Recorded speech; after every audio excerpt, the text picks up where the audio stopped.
The emergency lights bathed the Grand Council chamber in crimson as alarms echoed to the massive space station. Supreme Counselor Thane of the Luminar stood at the central podium, his luminescent skin flickering with anxiety. Around him, representatives from 43 species shouted in dozens of languages, their translation devices struggling to keep pace with the chaos. Order. I demand an order. Thane's voice boomed through the amplification system, finally cutting through the noise. The chamber fell into tense silence. We must approach this rationally. Panic serves no purpose. A holographic display materialized above the podium, showing a three-dimensional map of the galaxy. At its edge, a cluster of red dots represented the unknown fleet. There were so many dots that they blurred together into a crimson cloud.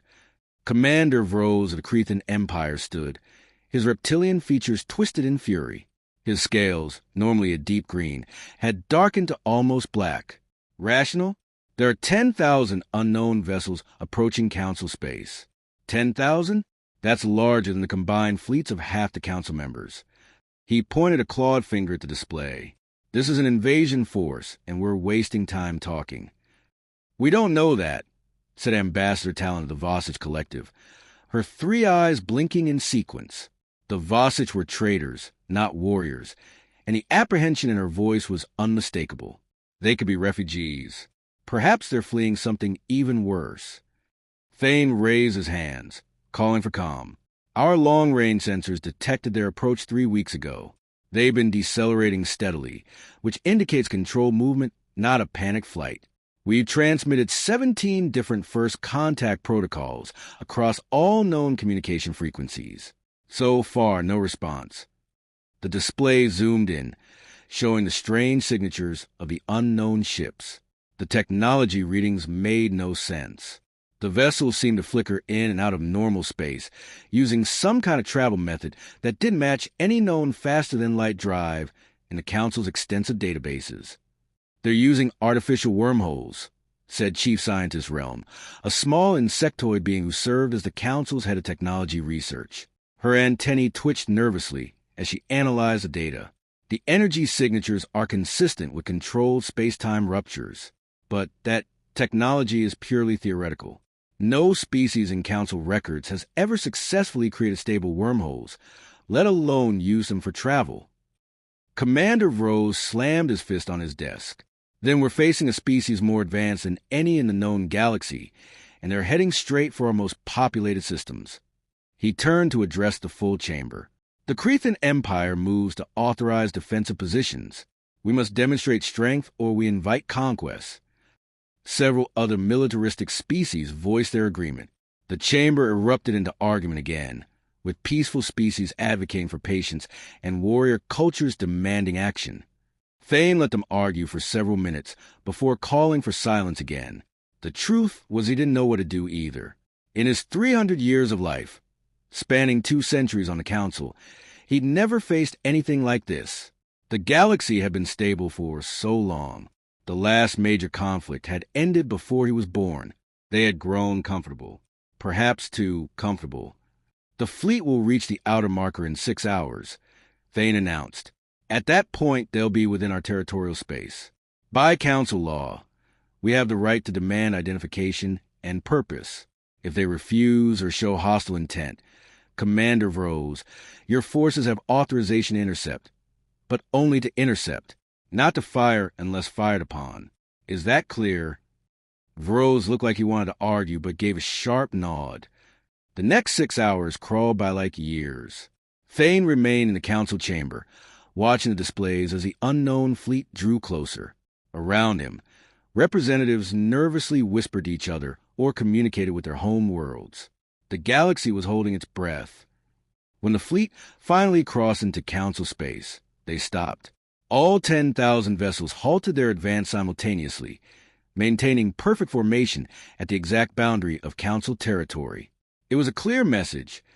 We know where your borders are, and we respect them. Thane felt a small spark of hope. Open all frequencies. Transmit the standard greeting in all major Council languages. The communications officer, a Vossich named Helm, worked his console with all 3 hands. Broadcasting now, Supreme Counselor. Standard first contact package includes mathematical proofs, scientific constants, and peace symbols from all member species. They waited. Seconds turned into minutes. The unknown fleet remained motionless, not advancing but not retreating either. Then every communication system in the chamber activated at once. The voice that emerged was strange, neither male nor female, speaking in perfect Luminar. But Thane could hear other voices beneath it, dozens, hundreds, all speaking simultaneously in different languages.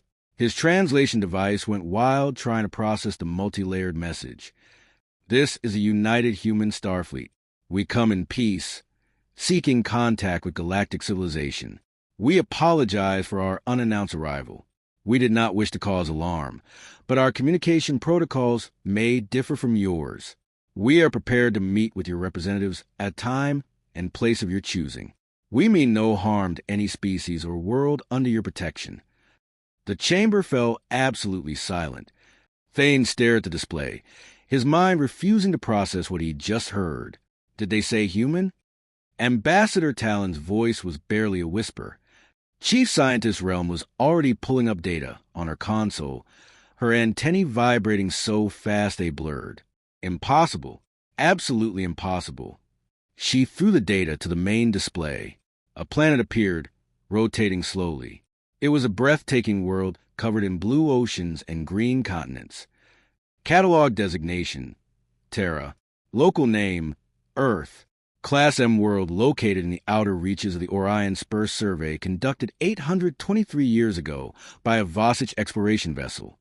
The dominant species, calling themselves humans, were classified as pre-spaceflight.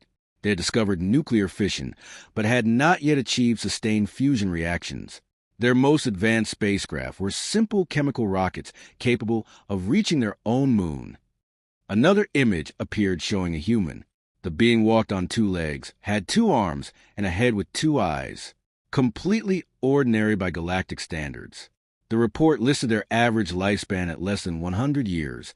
Their physical strength is below average, and their technology level is primitive. The world was placed under standard quarantine protocols. Realm continued. No contact allowed until they develop faster-than-light travel on their own. According to our models, that shouldn't happen for another 2,000 to 3,000 years. You're certain this is the same species? Thane asked. The genetic markers match exactly, Realm said. She displayed a comparison between the 800-year-old survey data and the current transmission. The voice print contains human vocal patterns. It's definitely them. But how? How does a species jump from chemical rockets to artificial wormholes in 800 years? Talon asked what everyone was thinking. That's not just rapid development. That's impossible development. Commander Rose stood again, and this time there was genuine fear beneath his anger. It's a trick, or they stole the technology. Or, he paused, clearly struggled with the implications, or they're not telling us something very important. Thane had to agree. Something was deeply wrong here. Species didn't advance that quickly. Evolution, both biological and technological, required time. The Luminar had needed 15,000 years to reach the stars. The Crethans, 12,000. Even the incredibly innovative Vossich had taken 8,000 years. Yet here was a species that had done it in less than 1,000, starting from a technological level that should have required millennia to overcome. We need answers, Thane said firmly. He activated his communication panel. This is Supreme Counselor Thane of the Galactic Council. We acknowledge your greeting, United Human Starfleet. We are surprised by your presence. Our records indicate your species was not yet capable of interstellar travel. We would very much like to understand how you achieved this advancement. The multi-layered voice responded immediately. We understand your confusion, Supreme Counselor. We would be glad to explain. However, the full story is complex and may be difficult to convey over communication channels. Would you be willing to meet with our representatives in person? We can come to you or arrange a neutral location if you prefer. Thane looked around the chamber. Every representative was watching him, waiting for his decision. Commander Rose was already shaking his head, clearly opposed to the idea, but Talon and several others nodded encouragingly. A meeting can be arranged, Thane said carefully. The neutral station Epsilon Reach, located at coordinates. He transmitted the location data. The station is equidistant from both our positions. We can meet there in 3 days. Will that be acceptable? More than acceptable. Thank you, Supreme Counselor. 3 of our representatives will meet with you. We look forward to peaceful dialogue. United Human Starfleet out. The connection ended. Thane stood in the silent chamber, feeling the weight of every eye upon him. He had just agreed to meet with representatives of a species that had somehow become more technologically advanced than the entire Galactic Council in less than 1,000 years. Commander Vrose broke the silence. This is a mistake. We know nothing about them. They could be hostile. They could be planning to attack while we're talking. Which is why your fleet will escort us to Epsilon Reach? Thane replied, and why our best military strategists will be monitoring every moment of the meeting. But we will meet them, Commander, because not meeting them is even more dangerous. If they truly are hostile and possess technology beyond ours, then war is already lost. Our only hope is that they're telling the truth about coming in peace. He turned to face the full chamber. I'm calling an emergency session. All council members should send their brightest minds, scientists, historians, xenobiologists, anyone who might help us understand what we're dealing with. Because in 3 days, we're going to learn how humanity achieved the impossible. The chamber erupted into activity as representatives rushed to contact their governments. Thane remained at the podium, staring at the display showing the human fleet. 10,000 vessels, each one representing technology that shouldn't exist. Chief Scientist Relm approached him quietly.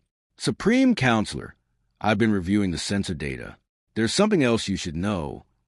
What is it? Her antennae drooped, a sign of deep concern in her species.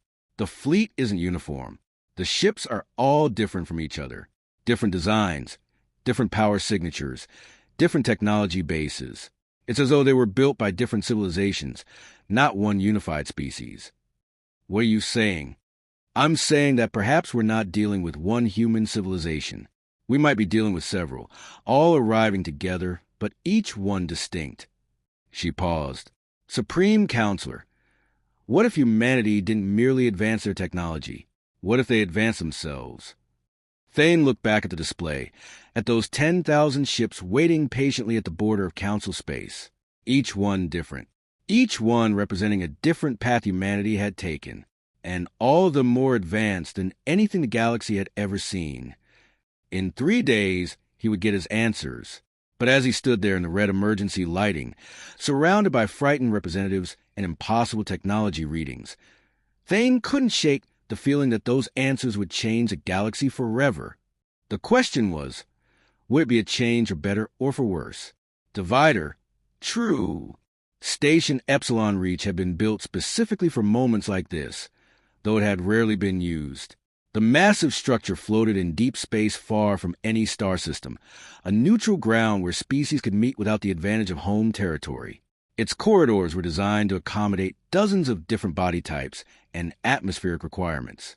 Today, those corridors buzz with activity as council representatives prepare for the most important first contact in galactic history. Supreme Counselor Thane stood in the main conference chamber, watching through the massive viewport as a single human ship approached. It was smaller than he expected, elegant in its design, with smooth curves that seemed almost organic. The Crethan warship surrounding the station dwarfed it, but somehow the human vessel didn't appear intimidated. Weapon scan. Commander Vrose asked from his position near the security console. He hadn't wanted to attend this meeting, but Thane had insisted. If things went wrong, they would need the Crethan commander's expertise. No obvious weapons detected, reported the security officer, but the hull is composed of materials we can't fully analyze. There could be weapon systems we can't recognize. Vrose growled low in his throat. Of course there are. The human ship docked smoothly through the internal sensors. Thane watched as 3 figures emerged into the station's receiving bay. The environmental scanners reported they were breathing standard oxygen-nitrogen atmosphere and seemed comfortable in the station's gravity. They're coming to us, Ambassador Talon said nervously. All 3 of them. Chief Scientist Realm studied her scanner. Curious. I'm getting very unusual readings from all three.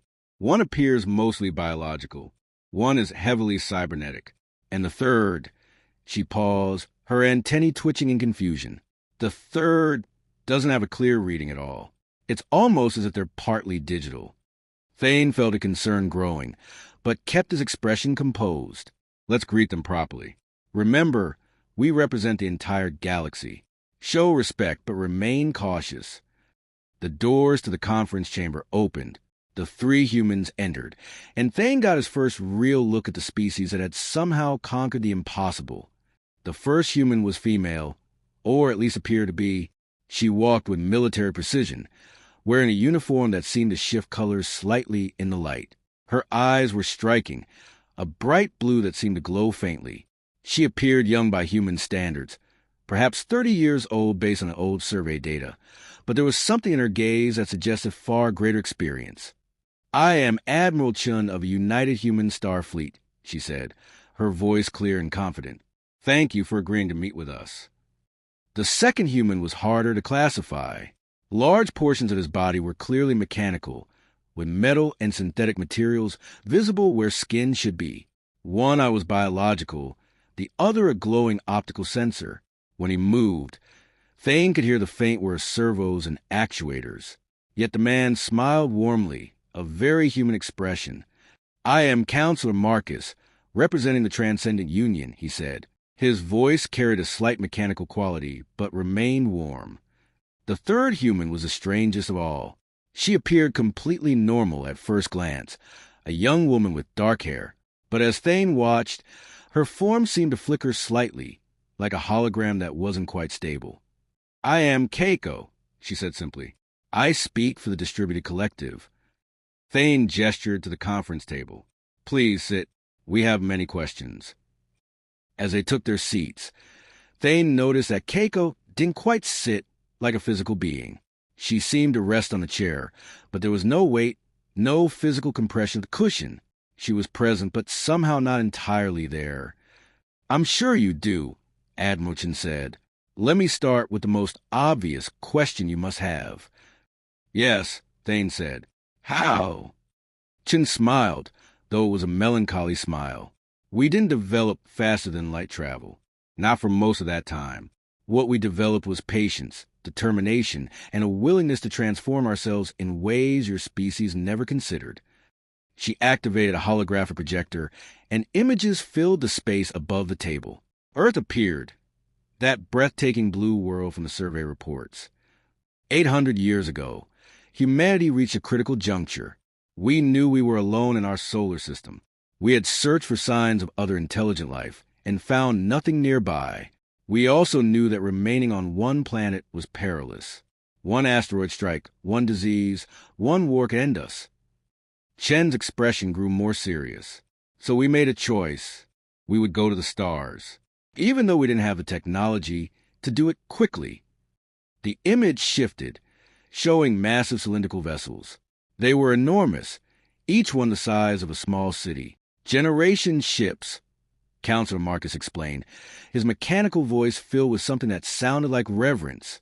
We constructed 43 of them over the course of a century.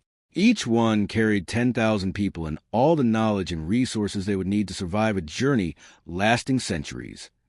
Realm leaned forward, her scientific curiosity overcoming her apprehension. Their children and grandchildren would live and die aboard ships, never reaching the destination. Yes, Chen said simply. It was a sacrifice, but humans have always been capable of sacrificing for future generations. The first ships launched 600 years ago, heading toward nearby star systems we believe might have habitable planets. They traveled at 10% of light speed. The journeys would take between 80 and 300 years depending on the destination. The image shifted, showing the interior of one of these vessels. Thane saw gardens, living spaces, schools, entire communities dwelling inside a metal cylinder crossing the vast emptiness of space. But something happened during those journeys, Chen continued. Something we didn't fully anticipate. When you place thousands of humans in an enclosed space for generations, with advanced science and technology at their disposal, and give them centuries to work with, they start to experiment. They start to improve things. And eventually, they start to improve themselves. Keiko spoke for the first time since sitting down. Her voice seemed to come from everywhere and nowhere at once. The ships became laboratories, not just for external technology, but for human enhancement. Each generation made incremental improvements, better genetic treatments for space adaptation, neural interfaces to manage the complex ship systems, cybernetic enhancements to survive the harsh environment. We had to change, Marcus added, gesturing to his mechanical body. Space is not kind to baseline biology. Radiation, low gravity, recycled air and water, limited resources. We could either adapt our environment to us, which requires constant energy and maintenance, or adapt ourselves to the environment. Commander Vrose, who had been silent until now, spoke up. His voice was sharp with anger. You're describing illegal genetic modification, cybernetic integration beyond medical necessity, the creation of artificial intelligence with full sentience. These are all violations of council law. We didn't know about council law, Chin replied calmly. We were alone, as far as we knew, and we did what we needed to survive. The hologram changed again, showing different human forms. Some looked almost baseline, like Admiral Chun. Others were heavily modified, like Marcus. Still others existed as pure digital consciousness, like Keiko. Each generation ship developed differently, Chin explained. They were isolated from each other, traveling to different stars. They faced different challenges and found different solutions. The ship heading toward Tau Ceti encountered massive radiation storms. They developed extensive genetic modifications for radiation resistance. The fleet going to Epsilon Eridani had to deal with critical mechanical failures. They pioneered advanced cybernetic integration to keep their ship operational. The distributed collective arose from the ship to Alpha Centauri. Keiko said, "We face an AI crisis. Our ship's computer systems became sentient. Instead of fighting them, we merged with them, becoming a hybrid of biological and digital consciousness." Thane felt his understanding of a universe shifting. What these humans described went against everything the Council believed about proper development. Species were supposed to advance slowly, naturally, keeping their fundamental nature intact. But humanity had discarded that entirely out of simple necessity. You said you didn't develop faster than light travel for most of this time. Talon said carefully. When did that change? 40 years ago, Chin answered. The first generation ship reached its destination, a planet they named New Hope, orbiting Tau Ceti. By that time, the original 10,000 colonists had become 30,000 highly modified posthumans. They established a colony and, with the resources of an entire planet, rapidly advanced their technology. Within 15 years, they solved faster-than-light travel, using the artificial wormhole technology you detected. And then, Thane asked, though he thought he knew the answer, then they went looking for the other ships. Marcus said, they found my ship, the Transcendent Union, 12 years ago. We were still 50 years from our destination, but we didn't need to travel that far anymore. They brought us to New Hope, and together we found the others. The distributed collective, the genetic ascendancy, the pure strain, who chose to remain mostly baseline, the hive minds, the solitary ones, all 43 ships, all the different paths humanity had taken. Chen's expression softened. We had been separated for 500 years. Different cultures, different beliefs, different forms. Some of us barely recognize each other as the same species anymore. But we were still human. We still remembered Earth, even if none of us had ever been there. And we wanted to reconnect. So you did, Thane said. You reunited your scattered species. More than that, Keiko said. We learned from each other. The genetic masters taught the cybernetic specialists. The digital consciousness showed the biological forms new ways of thinking.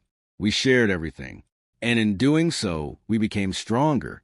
The United Human Starfleet represents all 43 colonies, all the different paths we took, working together again. Realm was furiously taking notes. This is unprecedented. Your species underwent parallel evolution across 43 separate populations, each one adapting to different environments and challenges. The genetic diversity alone must be extraordinary. It is, Chin agreed. We're not just one species anymore. We're a family of related species, all descended from the same baseline humans, but each one unique. And yes, by Council standards, we're all legal. We violated nearly every biological and technological restriction you have. The room fell silent. Thane knew that everyone present was thinking the same thing. The Council's laws existed for good reasons. Uncontrolled genetic modification had led to the Plague Wars 3,000 years ago. Unrestricted AI development had caused a synthetic rebellion. Humanity had walked paths that had destroyed other civilizations. Yet here they were, not only surviving, but thriving. Commander Rose stood abruptly. This cannot be permitted. You represent everything the Council stands against. You've created abominations, merged with machines, abandoned your biological heritage. What's to stop you from trying to conquer us? You have the technology. You clearly don't follow our laws. Chin met his gaze steadily. Nothing stops us except our choice. We could have come in secret, infiltrated your worlds, taken what we wanted. We have the technology to do that, too. Instead, we announce ourselves, halted at your border, and asked politely to talk. Does that sound like conquerors to you? It sounds like you're intelligent enough to avoid a war you're not certain you'd win. Rose shot back. Perhaps, Chin admitted, but consider this, Commander. We spent 600 years surviving in the harshest environment possible, the empty void between stars. We changed ourselves in every way imaginable. We became dozens of different kinds of humans. But we never lost the one thing that makes us human. And what's that? Thane asked softly. The desire to reach out, Chin said, to explore, to meet others, to connect. We came back to Earth 40 years ago. It's a beautiful planet now, carefully protected by AI guardians we left behind. But it's empty of humans. We don't live there anymore. It's a memorial to what we were, not what we become. We realize that humanity's future isn't on one world, or even one form. It's out here among the stars, meeting others, learning, sharing, growing.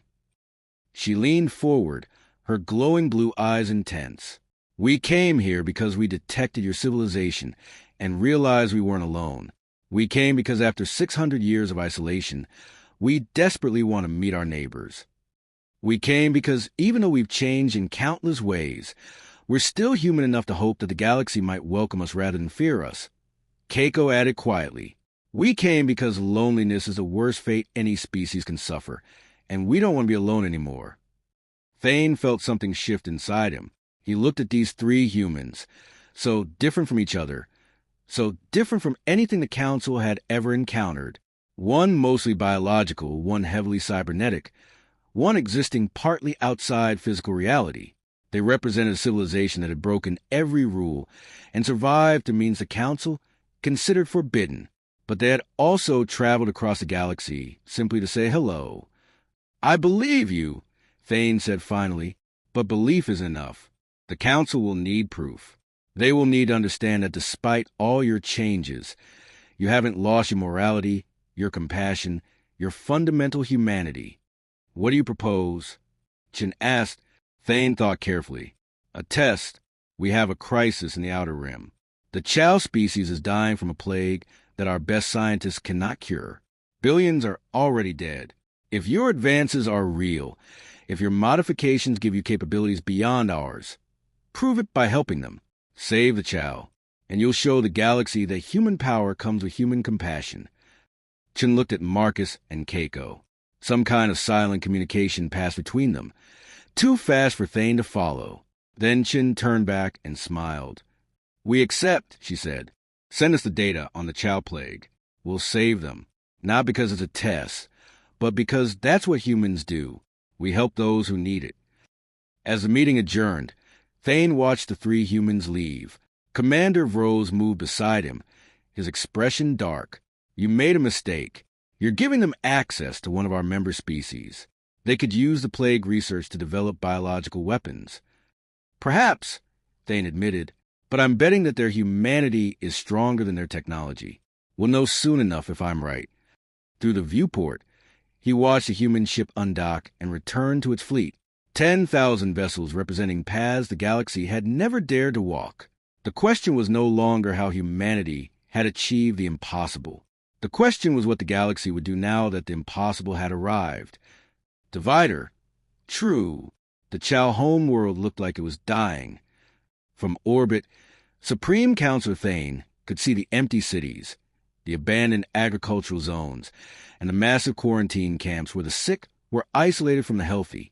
What had once been a thriving world of 12 billion insectoid beings was now a graveyard where only 5 billion remained, and that number dropped by millions every week.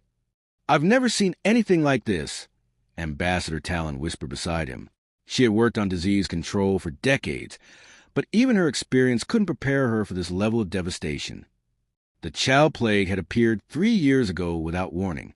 It attacked the Chow nervous system, causing paralysis, agony, and eventually death. The Council's best xenobiologists, virologists, and medical experts had devoted themselves to the problem. They had developed 17 different treatments, tested hundreds of approaches, and tried everything they could conceive. Nothing worked. The plague adapted faster than they could respond, evolving new strains that bypassed every treatment. It was like fighting an enemy that could anticipate their every move. "The human fleet is arriving," announced the communications officer. Thane watched as human ships emerge from artificial wormholes around the planet. Not the entire fleet of 10,000, but still hundreds of vessels. They moved with purpose, taking up positions around the Chow homeworld and its 3 moons. "What are they doing?"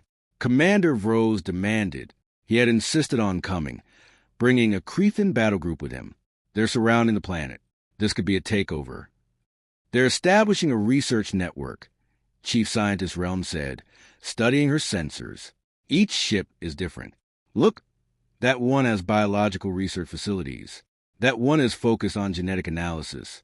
That one appears to be a massive computing core for data processing. They're not preparing for invasion. They're preparing for science." Admiral Chen's voice came through the communication system. "Supreme Counselor Thane, we're ready to begin. We'll need access to all your research data on the plague, samples of infected tissue, and permission to work directly with Chow medical teams on the surface." "You have all of that," Thane confirmed. "I've authorized full cooperation. The Chow are desperate, Admiral. Their entire species is at stake. We understand. We won't let them down." Thane watched as human shuttles began descending to the surface. Dozens, then hundreds of them, landing at medical facilities across the planet. Each shuttle carried human scientists, and he saw now just how diverse humanity had become. Some were baseline, resembling the humans from the old survey. Others were heavily modified with extra limbs for handling multiple tasks or enhanced sensory organs for detecting microscopic changes. Some were cybernetic, like Counselor Marcus, their mechanical bodies allowing them to work in contaminated zones without risk. And some were digital, like Keiko, existing as projections that could analyze data at incredible speeds without physical form. "It's remarkable," Realm said, her antennae quivering with scientific excitement. "Each type of human is specialized for different aspects of the research. The biological specialists can directly interface with Chow tissue at the cellular level. The cybernetic ones can process vast amounts of data. The digital consciousnesses can run millions of simulations simultaneously. They're not just working together. They're functioning as one massive distributed intelligence." Commander Vrose crossed his arms. "Well, they're showing off, demonstrating their superiority to intimidate us." But Thane didn't think so. He watched the screen showing human researchers working alongside Chow medical staff. There was no arrogance in their behavior, no condescension. They asked questions, listened carefully to answers, and treated the Chow as equals despite the obvious technological gap. One screen showed a human genetic specialist named Dr. Amara working with a Chow doctor named Kelix. The Chow was exhausted, his chitinous exoskeleton dull from stress and overwork. He had been fighting this plague for 3 years, watching his people die despite his best efforts. Dr. Amara placed a gentle hand on Kelix's shoulder. The human woman had modified eyes that could see into the ultraviolet spectrum, where Chow communicated with color patterns. "You've done incredible work," she said. "Your research gave us a tremendous head start. We're building on your foundation, not replacing it." Thane saw Keelix's color patterns shift to something that signified gratitude in Chow communication. The simple kindness seemed to give the exhausted doctor new energy. Days passed. The humans worked around the clock, though Thane realized that many of them didn't require sleep in the traditional sense. The cybernetic ones simply recharged their power cells. The digital ones never stopped working at all. Even the biological humans seemed to need less rest than usual, perhaps due to genetic modifications. The volume of data they processed was staggering. They analyzed the plague from every possible angle: genetic, chemical, biological, viral, bacterial, prion-based. They studied how it spread, how it evolved, how it attacked the child nervous system. They ran simulations that would have taken the Council's computers years to complete, finishing them in days. Chief Scientist Realm spent hours studying their methods. She returned to Thane with reports that read like science fiction. "They're using quantum computing combined with artificial intelligence combined with human intuition," she explained, her voice filled with awe. "The digital humans can literally run simulations inside their own consciousness. They experience millions of possible scenarios simultaneously and sense which ones are correct. It's not just mathematics. It's art and science fused together." "Have they made progress?" Thane asked. "They've made more progress in 5 days than we made in 3 years, Realm admitted. "They've already identified 17 distinct strains of the plague, determined its evolutionary mechanism, and traced its origin to a natural mutation in a common child gut bacteria. It wasn't a weapon or an invasion. It was just bad luck, biology gone wrong." On the 8th day, Admiral Chin requested a meeting with Thane and the Chow Collective leader, an elderly Chow named Thresh, who spoke for the entire species. They gathered in a medical facility on the surface. Thresh was clearly frail, his color patterns dim. He had contracted the plague himself 2 weeks ago and was in the early stages. He had refused treatment until all his people could be treated, a noble gesture that was slowly taking his life. "We have solutions," Admiral Chin announced without preamble. "Multiple solutions, actually."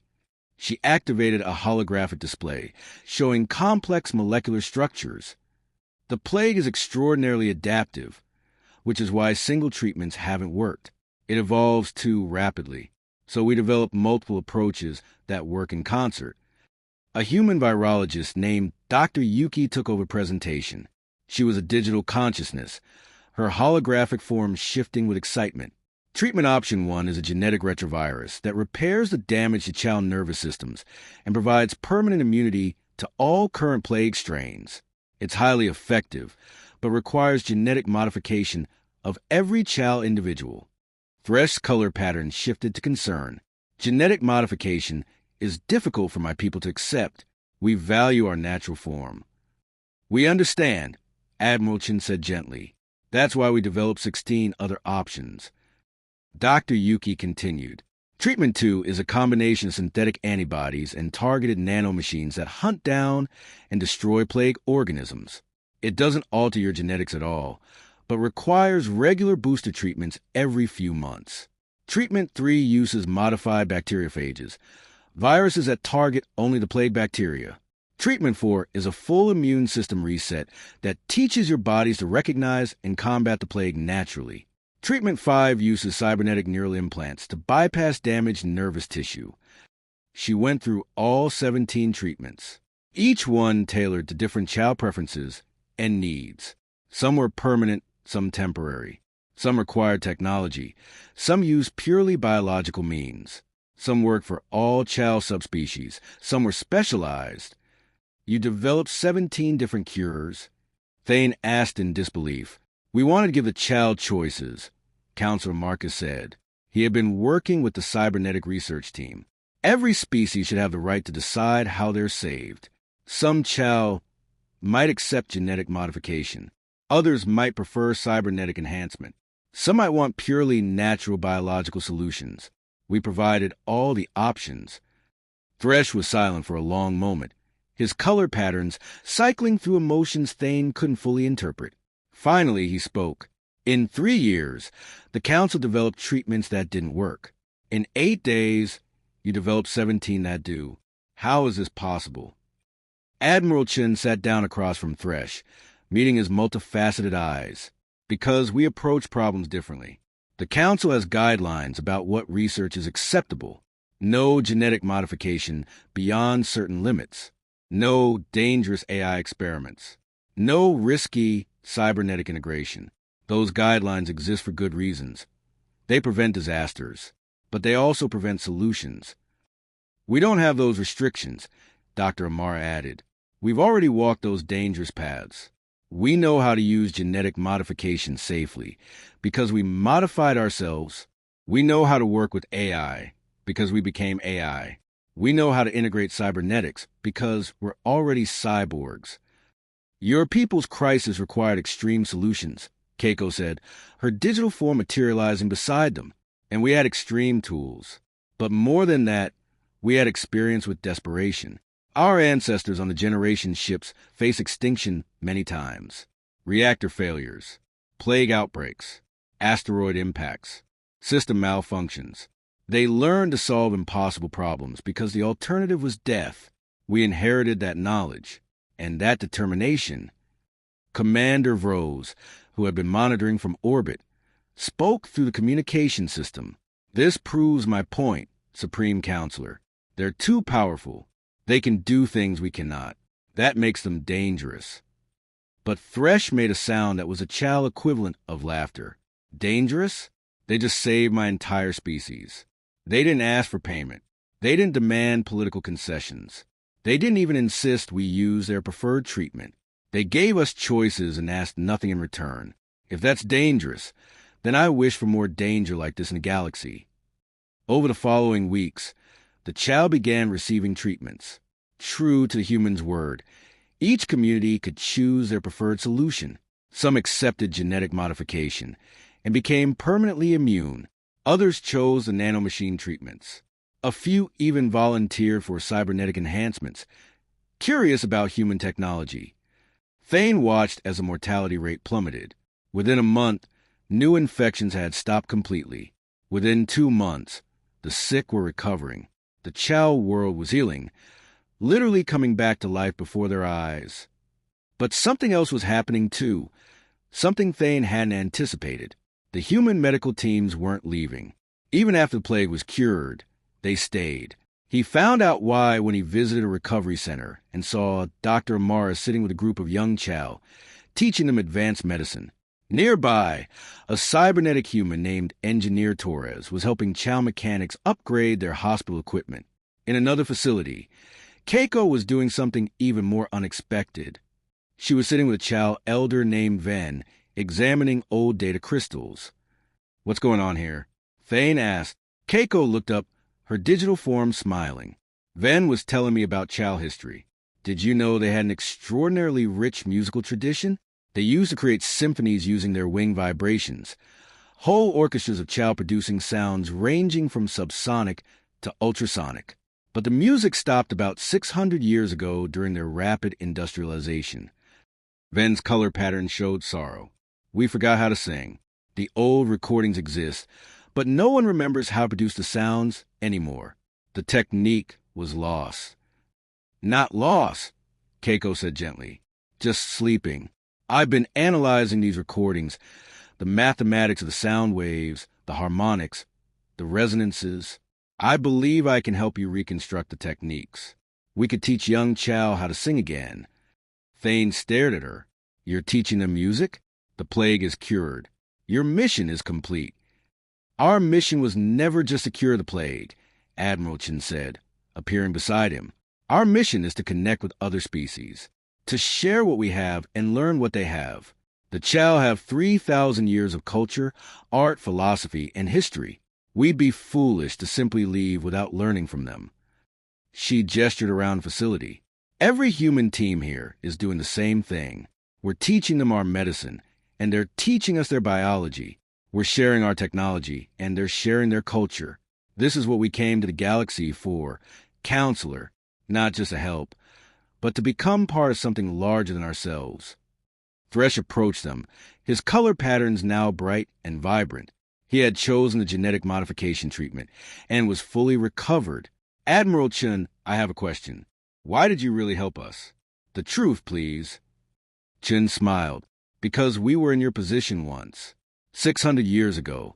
Humans were dying in the void between stars. Our generation's ships had critical failures. Plague outbreaks. Disasters that should have ended us.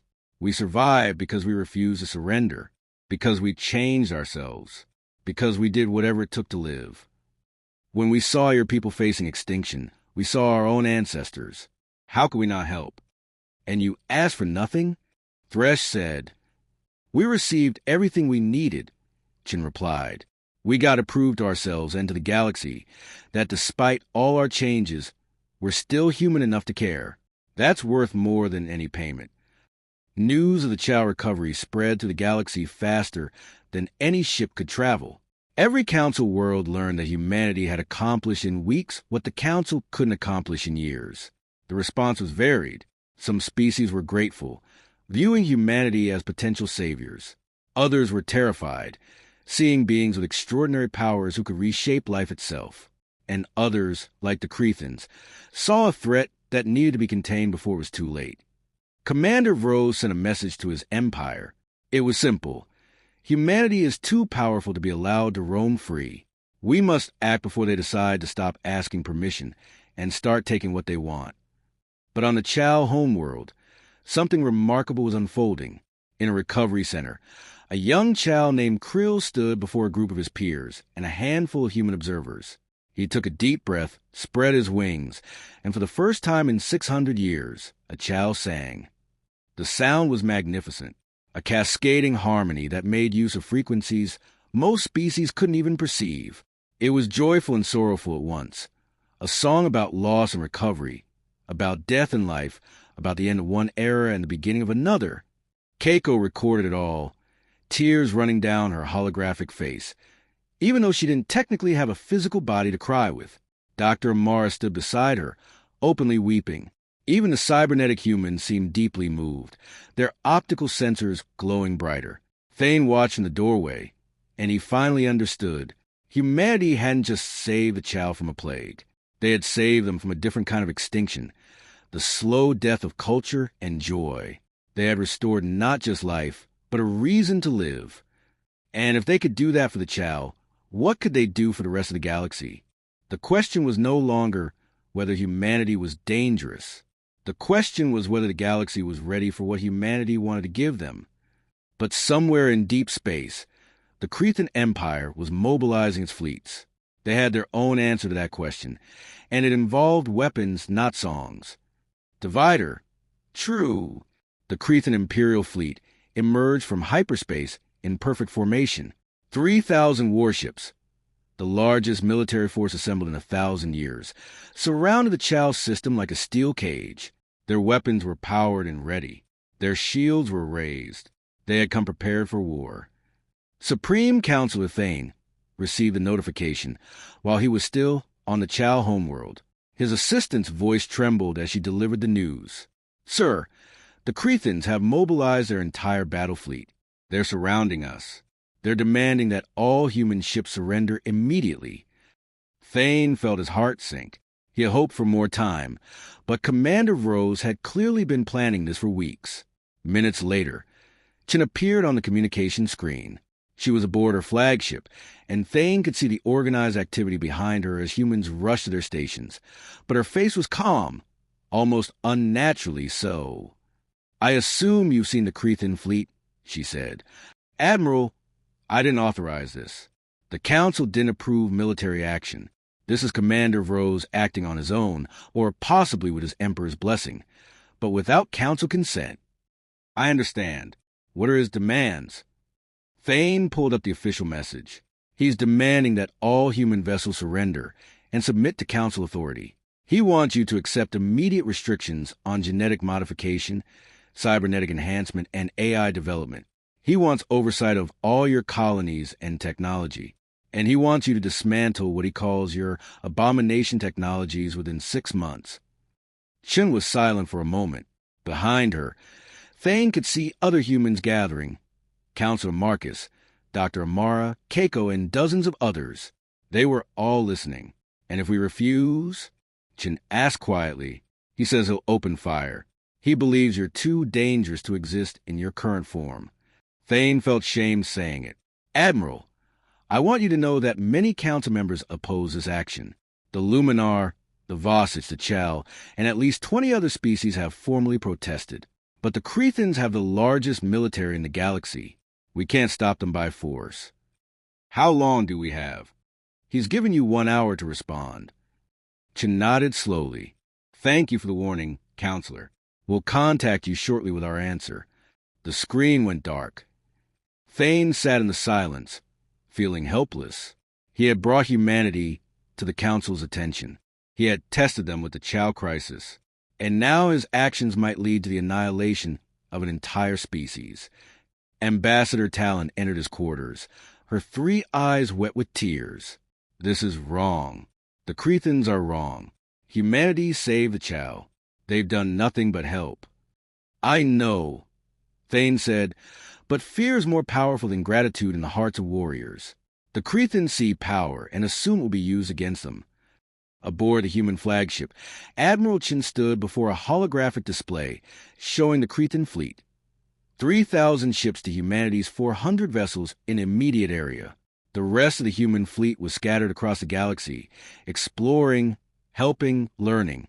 They couldn't reach the Chow system in time to make a difference. We could fight, Counselor Marcus said.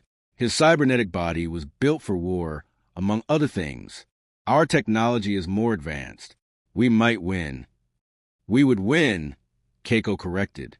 Her digital consciousness had already run the simulations. 97% probability of victory. But casualties on both sides would be catastrophic. Millions would die. Dr. Amara shook her head. We didn't cross the galaxy to kill people. We came here to meet them, to connect with them. Then what do we do? Asked another human, a heavily modified biological specialist named Thorne. Submit? Let them dictate what we can be? Force us back into baseline form, and abandon everyone who can't or won't change back.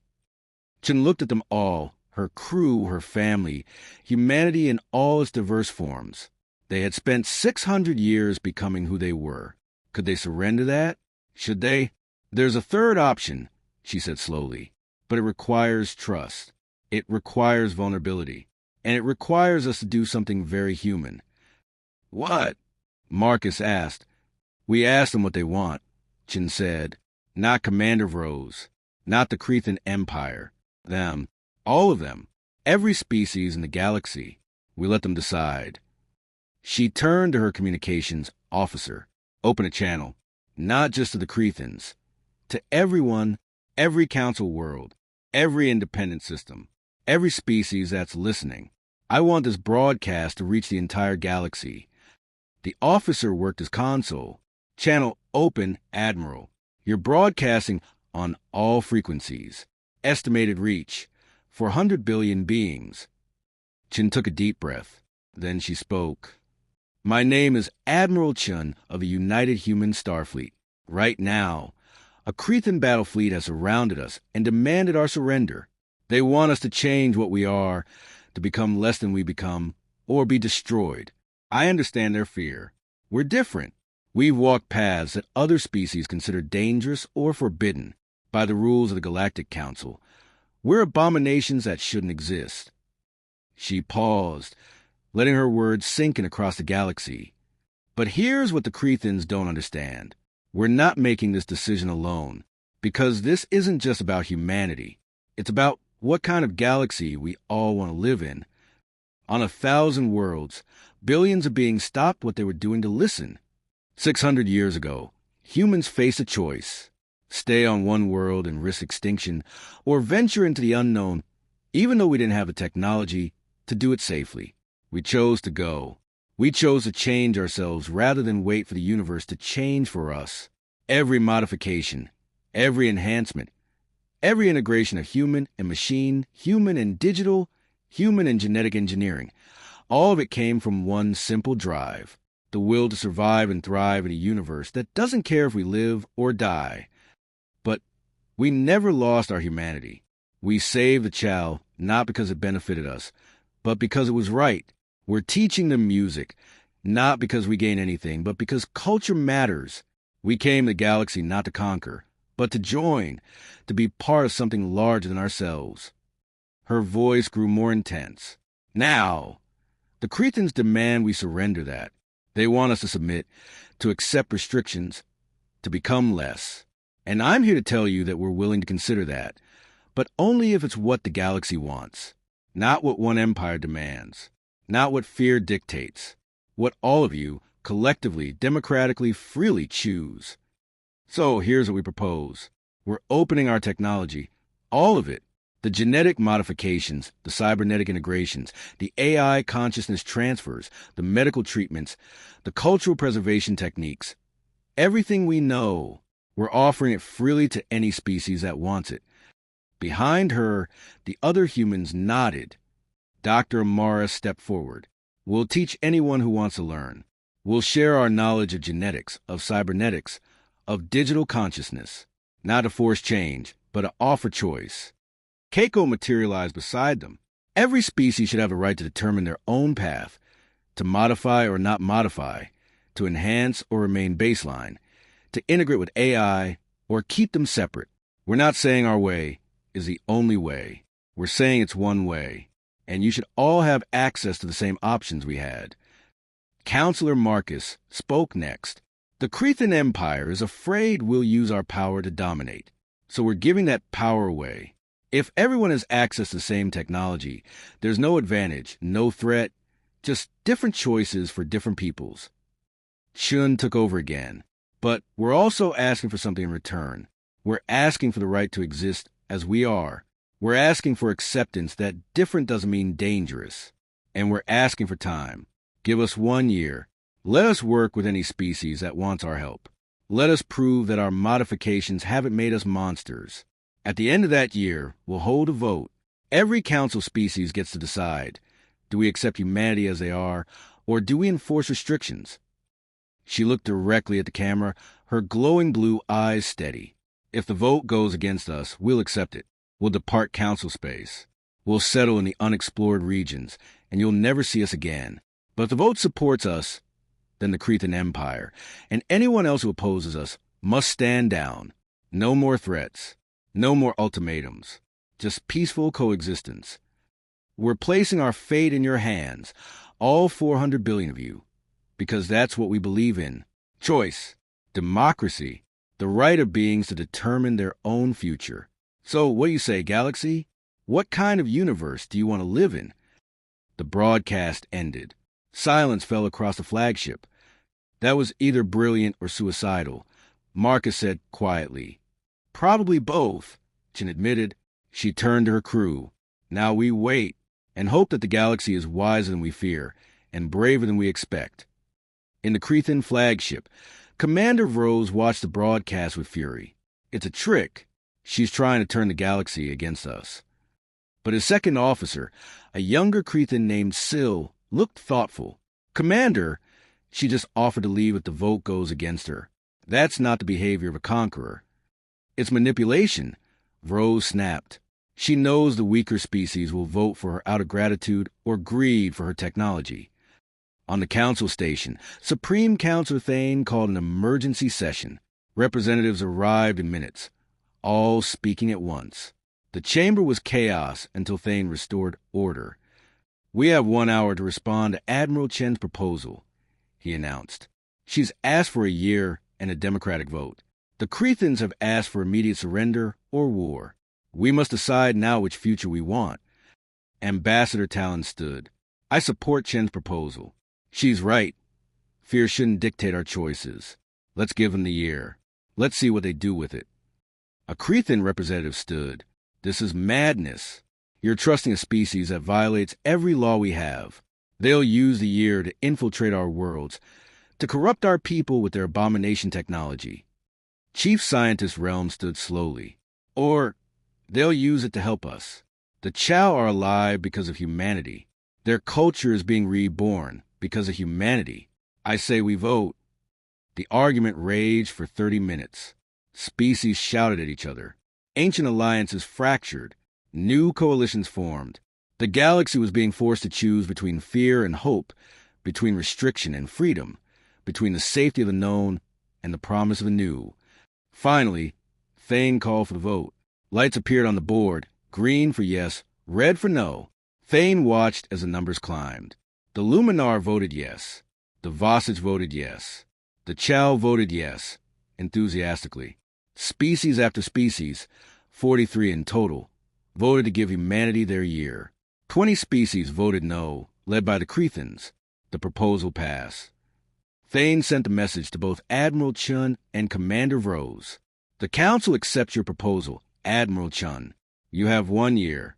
At the end of that period, we will hold a galaxy-wide vote. Your fate will be decided democratically. Commander Vrose, the Council does not authorize military action. Stand down your fleet immediately. That is an order. Aboard the Crethan flagship, Vrose stared at the message. His emperor had given him authority to act. But defying a direct council order would make the Crethan Empire a pariah. He had lost. Power down weapons, he ordered through clenched teeth. Maintain position, but do not fire. This isn't over. As the Crethan ships lowered their weapons, a cheer went up on the human flagship. They had won without firing a single shot. But Admiral Chin wasn't cheering. She looked at the calendar display. 1 year, 365 days to prove that humanity deserved a place in the galaxy. 365 days to show that modification and enhancement didn't mean losing your soul. Send a message to all human vessels, she ordered. Emergency recall. All ships to return to the nearest council world and offer assistance, medical, technological, cultural, whatever they need. We have 1 year to make the galaxy believe in us. Dr. Amara smiled. No pressure, right? Just the fate of our entire species. Let's get to work, Chin replied. And across the galaxy, humanity began to move, not as conquerors or even as saviors, but as neighbors. They came to teach and to learn, to help and to share, to prove that despite their power, they were still fundamentally, beautifully human. The clock was ticking. The galaxy was watching. And everything humanity had become hung in the balance of what they would do next. Divider. True. The year passed like a storm, fast and transformative, leaving nothing unchanged in its wake. Supreme Counselor Thane stood in the observation gallery of the council station, watching the galaxy transform before his eyes. The holographic displays showed human activity across hundreds of worlds. Everywhere he looked, humanity was making its presence felt. On the Vossage trading worlds, human archaeologists had recovered ancient texts thought lost in the Great War. The Vossage people were rediscovering their own history, reading poems and stories that hadn't been seen in 2,000 years. Vossage children learned about their ancestors' dreams and struggles, about the culture that existed before their species became focused purely on commerce. On the militaristic Crethan colonies, something even more surprising was occurring. A small group of Crethans had volunteered for genetic modifications to enhance their already formidable physical abilities. But in the process, they had also chosen modifications to improve empathy and emotional regulation. Young Crethans who once would have become soldiers were now becoming artists, philosophers, and peacekeepers. The Crethan Empire was furious, but the individuals insisted it was their choice. On 60 different worlds, human educators had established cultural exchange programs. Species were learning about each other in ways they never had before. A Luminar child could experience what it was like to see through Chow compound eyes. A human could temporarily download memories of soaring through the atmosphere of a gas giant. Understanding was expanding through shared experience. The medical advances were perhaps the most visible. Human techniques had eliminated diseases on 17 worlds. They had extended lifespans, improved quality of life, and healed injuries that were previously permanent. A Vossage merchant who had lost all 3 arms in an accident could work again thanks to cybernetic replacements. A Luminar elder who had been blind for decades could see again through genetically regenerated eyes. But it wasn't just what humanity was doing. It was how they were doing it. Thane pulled up a report from one of his observers. It was about Keiko, the digital consciousness who had helped teach the young child to sing again. She was now on a Luminar world, working with their historical society. But she wasn't just teaching. She was learning. The observer had written, Subject Keiko spent 6 hours today learning Luminar meditation techniques. When asked why, given that she's digital and doesn't technically require mental rest, she responded, because understanding how other beings think and feel makes me more complete. I may not be fully biological anymore, but I can still grow, still learn, still become more than I was. That was the pattern Thane observed everywhere. Humans weren't merely sharing their knowledge. They were hungry for knowledge from others. They studied Cretan military philosophy, Vossich economic theory, Chal agricultural methods, Luminar spiritual practices. And in the process, something unexpected occurred. The other species began to see humanity not as alien beings with extraordinary powers, but as eager students who happen to have remarkable stories to share. Ambassador Talon entered the observation gallery. The vote is in 3 days. Reports from the polling centers suggest it will be close. Thane nodded. Too close. The Crethans have been campaigning hard against humanity. They're calling them corruptors of natural form, polluters of proper development, dangerous unknowns who will destabilize the galaxy. They're afraid, Talon said softly. Are you still voting yes? Talon's 3 eyes blinked in sequence, a sign of certainty in her species.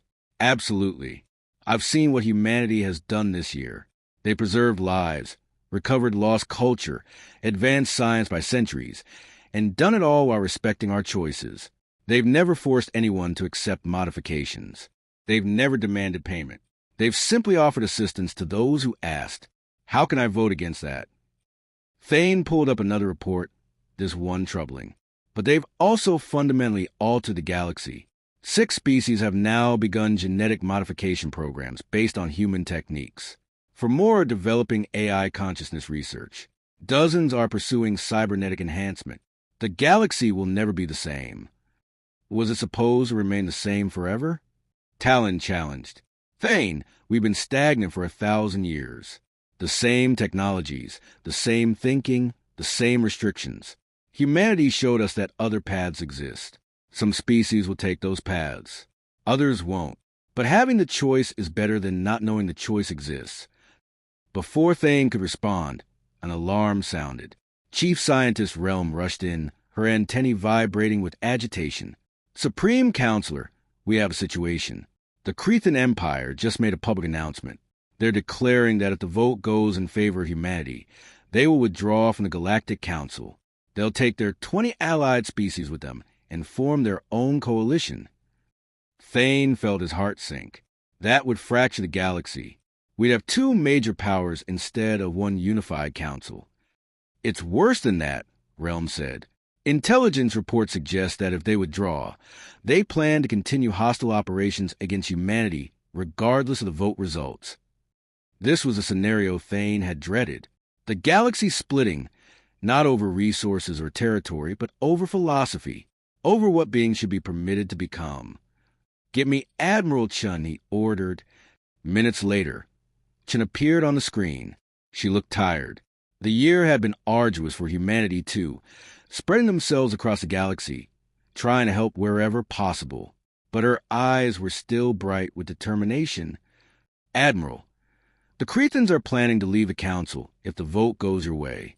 They may even continue military operations against you. Chun nodded slowly. We know. We've been monitoring their communications. Commander Vrose has convinced his Emperor that we're an existential threat that must be contained. What will you do if they attack? Defend ourselves, Chun said simply, but we won't invade Cretan space. We won't target their civilians. We'll fight only to protect ourselves and those who want our protection. We won't become the monsters they believe we are. Thane studied her face. You knew it might come to this. You knew your arrival would destabilize everything. Yes, Chun admitted, but we came anyway, because the alternative was remaining alone in our corner of space, isolated and unknown. We wanted to be part of the galactic community, even if that meant the community had to change to accommodate us. She leaned forward. Supreme Counselor, can I ask you something? What do you truly believe? Not as the head of the council, but as an individual. Do you think we deserve to exist as we are? Thane was silent for a long moment. It was the question that had haunted him for a year. He thought about everything he had witnessed. The child singing again. Vasic's children reading their ancestors' poetry. A blind Luminar elder seeing for the first time in decades.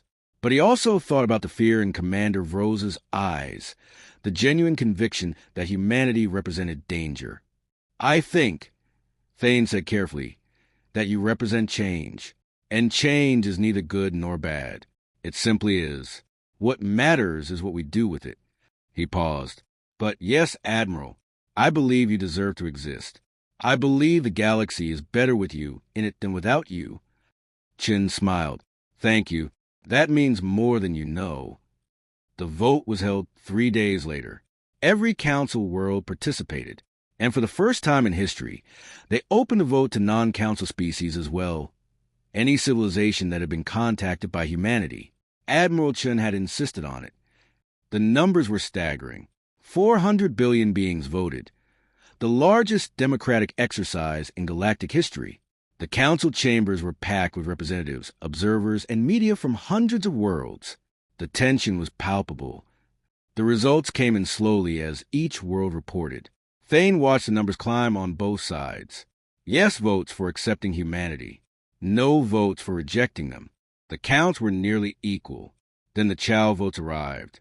All 5 billion of them voted yes. Overwhelmingly. Enthusiastically yes. The balance shifted. More votes poured in. Species that humanity had helped voted yes. Species that feared change voted no. Species that value freedom voted yes. Species that value stability voted no. Thane watched as the final counts appeared, his hands trembling. Yes, 51.7%. No, 48.3%. Humanity had won. Barely, but they had won. The chamber erupted. Some representatives cheered. Others protested loudly. The Crethan delegation stood and marched out without a word. Thane called for order, knowing it was futile. The galaxy had just made the most consequential decision in its history, and half of it was unhappy with the result. He sent a message to Admiral Chun. The vote is complete. Humanity is accepted as part of the Galactic Council with the right to exist in your current form. Restrictions on genetic modification, cybernetic enhancement, and AI consciousness are lifted for all species that choose to pursue them. You are home, Admiral. Welcome. On the human flagship, Chen read the message aloud to her crew. They had gathered in the main bay. Thousands of humans in all their diverse forms, biological, cybernetic, digital, and every combination between. They listened in silence. When she finished, no one cheered. The victory was too narrow, too uncertain. They had won the right to exist. But nearly half the galaxy had voted against them. Dr. Amara spoke up. What do we do now? Chen looked at her people, her family, the descendants of humans who had left Earth 600 years ago on a desperate gamble. We proved them right. Everyone who voted for us, who believed in us, who gave us a chance, we proved that their faith was justified. And we try to reach those who voted against us. Counselor Marcus added, we show them that we're not a threat. That change doesn't have to mean loss. The Crethans, someone asked. The Crethan Empire withdrew from the council this morning, Chin said. They formed their own coalition with their allied species. 20 worlds that believe baseline biology is the only moral path. They're calling themselves the Preservation Alliance. Keiko materialized beside Chen.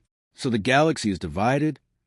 For now, Chen agreed, but divisions can heal. It will take time, maybe decades, but we'll find common ground eventually. She turned to face her crew fully. Our mission hasn't changed. We explore, we learn, we help, we connect. We become the best version of humanity we can be in all our forms. We show the galaxy that modification and enhancement don't mean losing your soul. We prove it every day through our actions. The human fleet dispersed after that, spreading back across the galaxy. But they moved differently now. They weren't visitors or supplicants. They were members of the galactic community, with all the rights and responsibilities that entailed. Divider. True. 10 years later, Supreme Counselor Thane, now retired, visited the Chow homeworld. He had been invited to a festival, a celebration of music and culture. He accepted, curious to see what had become of the species humanity had saved. The changes were remarkable. The Chow cities were alive with sound. Music echoed from every district. Young Chow performed in public squares, while elders taught them ancient techniques. But there were also new sounds, fusion music that blended Chow traditions with influences from dozens of other species. Thane found himself in a cultural center where humans and Chow worked side by side. A young Chow musician named Krill was performing a piece he had composed. The music was breathtaking, using both traditional Chow wing vibrations and a synthesizer that a human engineer had helped him build. After the performance, Thane approached Krill. That was beautiful. You've mastered both the old and the new. Krill's color patterns showed pride. The humans taught us that we don't have to choose. We can honor our past while embracing our future. Tradition and innovation aren't opponents. They're partners. A human approached. It was Keiko, though she looked slightly different than Thane remembered. She had integrated some biological components into her digital form, becoming something that was neither fully digital nor fully physical. Supreme Counselor Thane, she greeted warmly. Or should I say former Supreme Counselor. I heard you retired. I did. I wanted time to reflect on everything that's changed. He paused. And what do you think? Was it worth it? The disruption? The division? The fear? Thane looked around the cultural center. He saw Chow and humans, Luminar and Vosage, even a few Crethans who had left the Preservation Alliance to join the Council. They were learning together, creating together, growing together. I was afraid, Thane admitted. When your fleet arrived, I thought it might be the end of everything we had built. Instead, it was a beginning. The Preservation Alliance still opposes us, Keiko noted. The division hasn't healed. Not yet, Thane agreed. But I've lived long enough to know that fear fades with familiarity. Right now, there are young Crethans who have never known a galaxy without humans in it. They're growing up with modified beings as neighbors, not threats. Give it another generation, maybe two, and even the Preservation Alliance will change. Keiko smiled. You're optimistic. I learned it from you, Thane said, from all of humanity.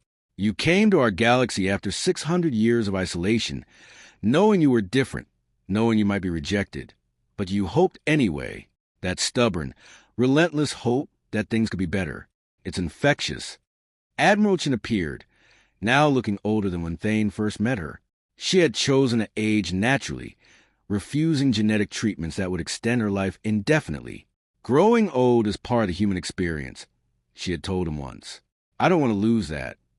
Admiral, Thane greeted her. Still making your rounds? Always, Jim replied, though I'm not an admiral anymore. I retired from the Starfleet 5 years ago. Now I simply travel, learn, experience. It's what I always wanted to do. Do you regret it? Thane asked. The way things turned out? The division you cause. Chin thought for a moment, looking at the vibrant cultural center around them. No, because we gave the galaxy a choice it didn't have before. Stay the same or change. Remain baseline or modify. Keep AI separate or integrate with it. Neither choice is wrong. Both are valid. What we did was open a door and show people there was another room they could walk into if they wanted. Some walked through, Thane observed, and some didn't. And that's acceptable, Chin said. The Preservation Alliance has every right to maintain their baseline existence, as long as they don't attempt to impose their choice on others. We can coexist. Krill approached them, his color patterns vibrant with excitement. Elder Chun, Elder Thane, we're about to begin the collaborative performance. Would you like to participate? What kind of performance? Thane asked. 100 musicians from 20 different species, all playing together. We're attempting something that has never been done before, a true galactic symphony. Chin smiled. We wouldn't miss it. They followed Krill to a massive amphitheater. The stage was filled with beings of every shape and size. Chow with their wing vibrations, Luminar with their light-based instruments, Vosich with their rhythmic percussion, humans with everything from traditional Earth instruments to advanced synthesizers, even a few young Crethans who had left the Preservation Alliance. The conductor was a digital consciousness, able to coordinate all the different timing and frequencies simultaneously. The music began. It was chaos at first. Too many sounds, too many styles clashing. But slowly, miraculously, harmony emerged. Each species contributed their unique voice to a whole that was greater than any of its parts. The music swelled, combining frequencies that organic ears couldn't even detect, creating something that had never existed before in the history of the universe. Thane felt tears running down his face. He looked at Chun and saw she was crying too. Chin whispered, this is what we came for. Not to save anyone. Not to teach or transform. Just to be part of something like this. When the performance ended, the amphitheater erupted in applause, cheers, and species-specific expressions of joy. Thane watched as musicians from different worlds embraced, celebrating what they had built together. A young Crethan musician, one who had left the Preservation Alliance, approached them nervously. Elder Chun, I wanted to thank you. The music we just played wouldn't have been possible without the modifications I chose. Enhanced auditory range, neural processing for complex rhythms. My family disowned me for it, but I don't regret it. Chin placed a gentle hand on the young Crethan's shoulder. What you choose to become is always your choice. Never let anyone tell you otherwise. As the celebration continued, Thane and Chin walked to the edge of the amphitheater, looking out at the city below. It was night, and the Chow homeworld was beautiful, covered in lights and alive with sound. The unforeseen, Thane said suddenly. What? Chin asked.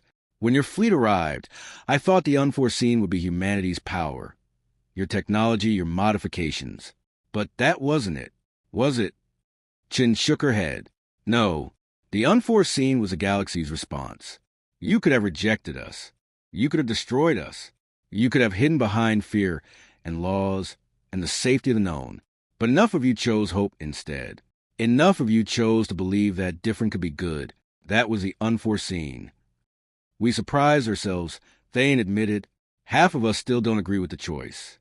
The Preservation Alliance grows larger every year with species that reject modification. The galaxy is more divided than it's been in centuries. And more diverse, Chin countered. More free, more alive. Conflict isn't always harmful, Thane. Sometimes tension is the price of growth. They stood in comfortable silence, watching the lights of the Chow City. Somewhere in the distance, music played, multiple styles blending and clashing, creating something new from the collision of different sounds. What's next for humanity? Thane asked. Chin smiled.